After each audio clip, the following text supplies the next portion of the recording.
Theories of punishment. तो किसी को भी पनिशमेंट देने के पीछे क्या थ्योरी होती है? या तो आप उसको क्राइम करने से रोक रहे हो, या फिर आप उसको लॉ अबाइडिंग सिटीज़न में रिफॉर्म कर रहे हो, या फिर आप एक एग्जाम्पल सेट कर रहे हो सोसाइटी में कि अगर आपने रॉन्ग डूइंग की या कोई ऑफेंस किया तो आपको पनिशमेंट मिलेगी।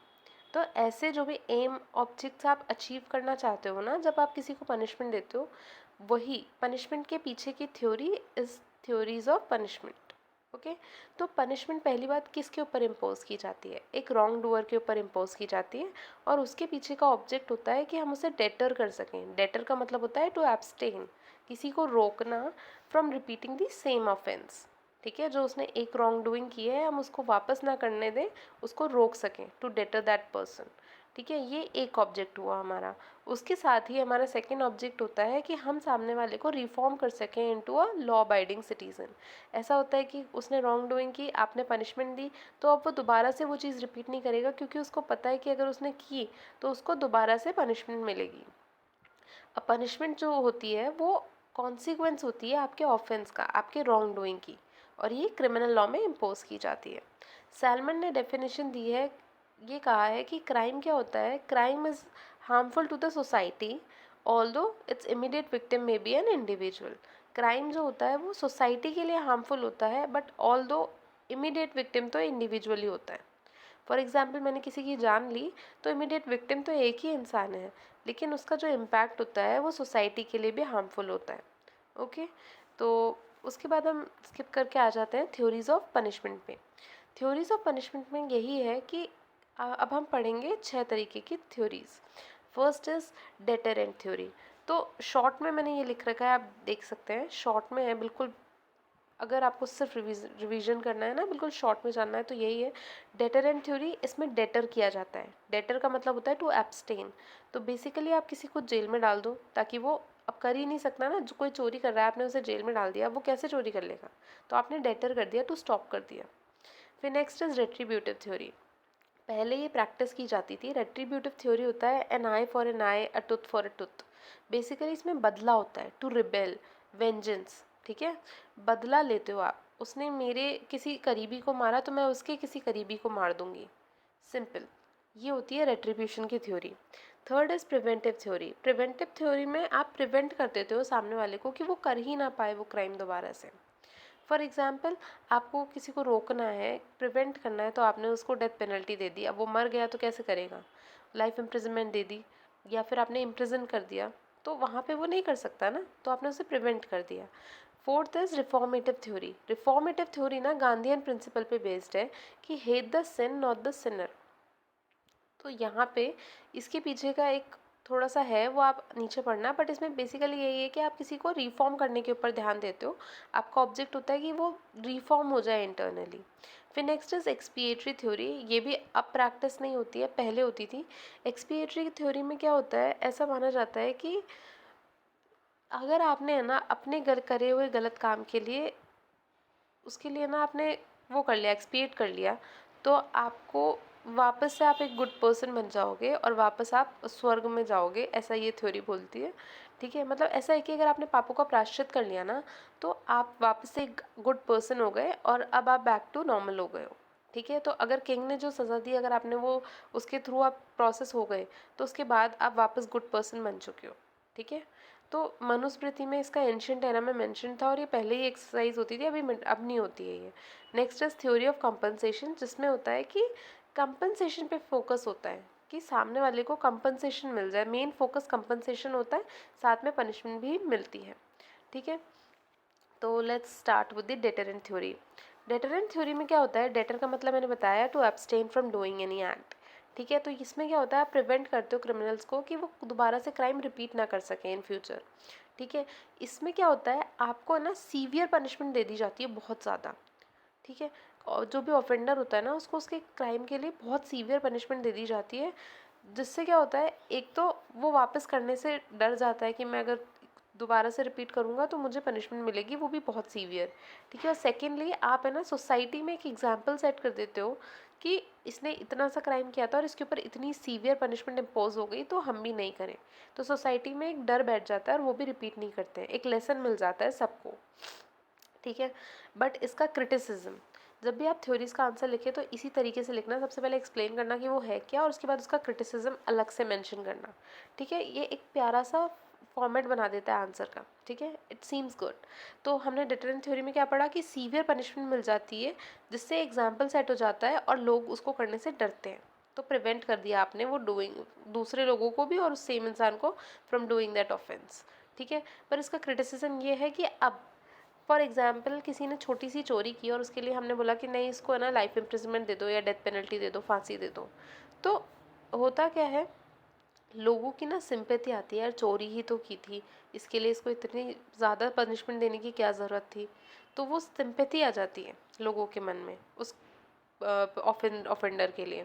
तो सीवियर जो पनिशमेंट आप देते हो उसकी वजह से लोगों के मन में सिंपैथी आ जाती है ऑफेंडर के प्रति, तो ये एक क्रिटिसिज्म हो गया। सेकेंडली, फॉर एग्जाम्पल किसी ने है ना चोरी की और उसके लिए मैंने उसको थोड़ी ज़्यादा पनिशमेंट दे दी, सीवियर पनिशमेंट इन्फ्लिक्ट कर दी। तो एक बार के बाद ना जनरली केसेस में क्या देखा गया है प्रैक्टिकल लाइफ में कि हार्डेंड क्रिमिनल्स हो जाते हैं। हार्डेंड क्रिमिनल्स होते हैं जिन्हें फ़र्क ही नहीं पड़ता कि इस लाइक ठीक है तो पिछली बार तो सही लिया था, अब वापस देख लेंगे क्या ही होगा। तो हार्शनेस ऑफ जो पनिशमेंट है ना वो इतनी एक्सेसिव हो जाती है जिसकी वजह से ये दोनों चीज़ें क्रिटिसिज्म जो इसके साइड इफ़ेक्ट्स आप मान लो अराइज हो जाते हैं। फर्स्टली सिंपैथी आ जाती है लोगों के मन में, और दूसरा जो क्रिमिनल्स होते हैं ना वो हार्डेंड क्रिमिनल्स हो जाते हैं, ठीक है। नेक्स्ट इज रेट्रीब्यूटिव थ्योरी, जो कि मैंने बताया था बेस्ड है प्रिंसिपल पे of an eye for an eye, a tooth for a tooth. Retribute का मतलब होता है टू गिव इन टर्न, मतलब जो मुझे मिला वही तुम्हें मैं दूंगा। रिवेंज इसका मेन बेसिक ऑब्जेक्ट है, लाइक रिवेंज के ऊपर बेस्ड है ये, ठीक है। जो पेन तुमने मुझ पर इन्फ्लिक्ट किया है वो सेम पेन मैं तुम पर इन्फ्लिक्ट करूँगा, ठीक है। ये है ना बहुत सारे क्रिमिनोलॉजिस्ट, पीनोलॉजिस्ट, सोशोलॉजिस्ट वो सब बोलते हैं कि ये बहुत ज़्यादा ब्रूटल है, बहुत ज़्यादा बार्बरिक है और इसको सपोर्ट नहीं करते इस थ्योरी को, कि नहीं ये सही नहीं है। सेलमन भी बोलते हैं कि it's purpose consist in avenging the wrong done by the criminal to society. It's basically इसका जो क्रिटिसिज्म है वो भी यही बोलता है कि यहाँ पर जब आप बदला ले रहे हो ना कि उसने मेरे किसी करीबी को मारा तो मैं उसके किसी करीबी को मारूंगा, तो आप बदला ले रहे हो, आपको रिपेल की फीलिंग आ रही है। पहली बात ये एक नेगेटिव फीलिंग है, ऐसी एग्रेशन वाली फीलिंग को कोई प्रमोट नहीं करना चाहेगा सोसाइटी में। सेकेंडली, उसने मेरे अपने को मारा तो मैं उसके अपने को मारूंगा, तो बेसिकली आपने क्या किया, गलत काम को एग्रीवेट कर दिया। उसने कोई गलत काम किया आप भी वही करोगे क्योंकि वही उसकी पनिशमेंट है और वही हमने थ्योरी ऑफ पनिशमेंट बेस कर रखी है। नहीं, इससे सिर्फ आप क्या कर रहे हो, सोसाइटी में इन जनरल एग्रीवेट कर रहे हो मिसचीफ को। एग्रीवेट का मतलब होता है ऐड ऑन कर रहे हो, ठीक है। तो इसके जो हमने क्रिटिसिज्म पढ़े यही पढ़ा कि इसका जो बेसिक मतलब है रिबेल के ऊपर जो ये थ्योरी बेस्ड है उससे सिर्फ हम क्या कर रहे हैं, एग्रीवेट कर रहे हैं द मिसचीफ, ठीक है। नेक्स्ट इज प्रिवेंटिव थ्योरी, जिसमें हम प्रिवेंशन करते हैं बाय सेक्लूडिंग। प्रिवेंशन बाय सेक्लूडिंग मतलब हम उसको इंसान को ही अलग कर देंगे सोसाइटी से इन जनरल। फॉर एग्जांपल किसी ने चोरी करी तो हम उस चोर को सोसाइटी से निकाल देंगे, प्रिवेंट कर देंगे, ताकि वो अलग रहेगा तो अब चोरी नहीं होगा, मतलब अब चोरी नहीं कर पाएगा, ठीक है। इसका जो ऑब्जेक्ट होता है ना, इसका आइडिया जो इस थ्योरी का है वो यही है कि इंसान को सोसाइटी से अलग कर दो क्योंकि उसने ऑफेंस किया है। उसको डेथ पेनल्टी दे दो वो अलग हो जाएगा, या फिर उसको लाइफ इम्प्रिजनमेंट या इम्प्रिजनमेंट दे दो फॉर एनी टर्म, ठीक है। तो यहाँ पे आप क्या करते हो, प्रिवेंट करते हो किसी ऑफेंडर को कि वो वापस से जाके सोसाइटी में वो क्राइम ना करे, इसलिए आप उसको अलग कर देते हो सोसाइटी से। क्रिटिसिज्म इसका क्या है कि किसी ने एक बार चोरी की, आपने उसे जेल में डाल दिया। किसी की 10वीं चोरी है, आपने उसे भी जेल में डाल दिया। तो बेसिकली जो फर्स्ट टाइम ऑफेंडर्स हैं वो हार्डेंड क्रिमिनल्स के साथ उसी जेल में है। अब इससे फ़र्क क्या पड़ता है प्रैक्टिकल लाइफ में, जिसने 10 बार चोरी करी है ना वो माइंड से वो हार्डेंड क्रिमिनल हो जाता है। वो ऐसे ही कि फिर से करूँगा, छोड़ देंगे, फिर मैं वापस आ जाऊँगा, थोड़े दिन के लिए जेल में रह लेंगे, फिर वापस निकलेंगे, मतलब क्या ही फ़र्क पड़ता है। फर्स्ट टाइम ऑफेंडर के लिए ऐसा होगा कि यार मैं चोरी करता हुआ पकड़ा गया, अब मैं नहीं करूँगा। बट वो लोग जो दोनों साथ में रहेंगे तो नेगेटिव इम्पैक्ट आ जाएगा फर्स्ट टाइम ऑफेंडर्स के ऊपर, और वो भी हार्डेंड क्रिमिनल हो जाएंगे। और ऐसा होता है और ऐसा देखा गया है प्रैक्टिकल लाइफ में। तो इसीलिए इसका एक क्रिटिसिज्म है कि आप फर्स्ट टाइम ऑफेंडर्स को हार्डेंड क्रिमिनल्स के साथ सेम जेल में रख देते हो और उससे उसका नेगेटिव इम्पैक्ट आ जाता है उनके ऊपर, ठीक है। फिर नेक्स्ट थ्योरी है रिफॉर्मेटिव थ्योरी। रिफॉर्मेटिव थ्योरी में गांधीयन प्रिंसिपल पे बेस्ड है, मैंने बताया था कि रिफॉर्म करेंगे हम क्रिमिनल्स को। उनको एजुकेट करेंगे, उन्हें ट्रेन करेंगे। यहाँ पे वही बात है कि किसी ने चोरी की है तो तुम सिर्फ उसकी चोरी मत देखो, ये देखो कि उसके पास पैसे नहीं थे, उसके घर वाले भूखे थे, तो उसको उन्हें फीड करना था इसलिए उसने ऐसा किया। तो उसके पास जॉब नहीं थी इसलिए वो पैसा नहीं कमा पा रहा था और उसने चोरी की। तो एक काम करो, उसको एजुकेट करो, उसको ट्रेन करो, और ताकि वो जॉब कर पाए और पैसे कमा पाए, फिर वो चोरी नहीं करेगा। ये इस थ्योरी का गांधीयन प्रिंसिपल है जिस पे ये बेस्ड है। ठीक है, तो यहाँ पे ऐसा बोला गया, ये बहुत ह्यूमेन थ्योरी है, इसकी बहुत तारीफ़ें होती हैं, इसको बहुत पसंद किया जाता है, सब इसको सपोर्ट करते हैं, क्रिमिनोलॉजिस्ट, पीनोलॉजिस्ट।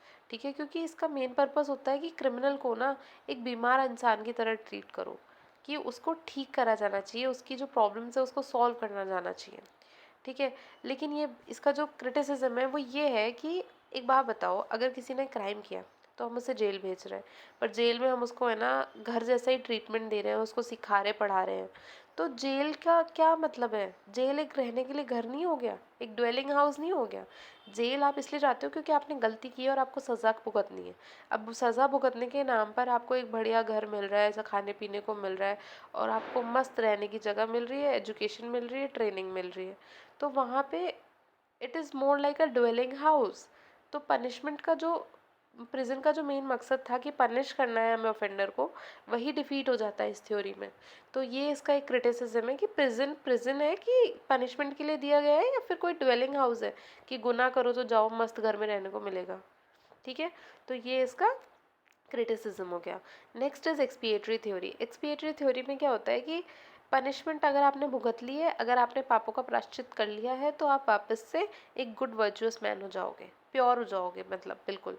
ठीक है, तो एक इंसान ने अगर गलती करी और उसके बाद ऑफेंस करने के बाद उसने एक्सपिएट कर लिया, रिपेंट कर लिया, और उसको रियलाइज़ हो गया कि उसकी गलती क्या है, उसने क्या गलत किया, ठीक है, तो उसके बाद उसको माफ़ कर दिया जाना चाहिए। और ये है ना अब प्रेवलेंट नहीं है, ये पहले एंशियंट इंडिया में प्रेवलेंट थी। मनुस्मृति में डिक्लेयर किया था कि जब भी एक क्रिमिनल, जो भी ऑफेंडर होता है ना, वो गिल्टी हो जाता है क्राइम का, और उसके बाद उसे कोई सज़ा मिल जाती है बाय द किंग, कोई इम्प्रिजनमेंट की सज़ा मिल गई बाय द किंग, और उसको भुगतने के बाद ना वो वापस से ही becomes a virtuous man, a good pure man. ठीक है, और वापस से वो हेवन जाता है like a good virtuous man, heaven, you know, heaven, स्वर्ग। ठीक है, तो इट इम्प्लाइज कि क्राइम एक्सपिएट हो चुका है। ठीक है, समझ गए? अगर पापों का प्रायश्चित कर लिया है तो आप वापस से गुड और प्योर मैन बन जाओगे और वापस स्वर्ग, हेवन जाओगे like a good virtuous man. ठीक है, तो अब no longer prevalent in the modern era, अब प्रेवलेंट नहीं है ये वाली थ्योरी। इसका इसके बाद हम नेक्स्ट पढ़ेंगे थ्योरी ऑफ कंपनसेशन, जहाँ पे है ना प्रिवेंशन और कंपनसेशन दोनों पे फोकस किया गया है, नॉट मेयरली दी प्रिवेंशन।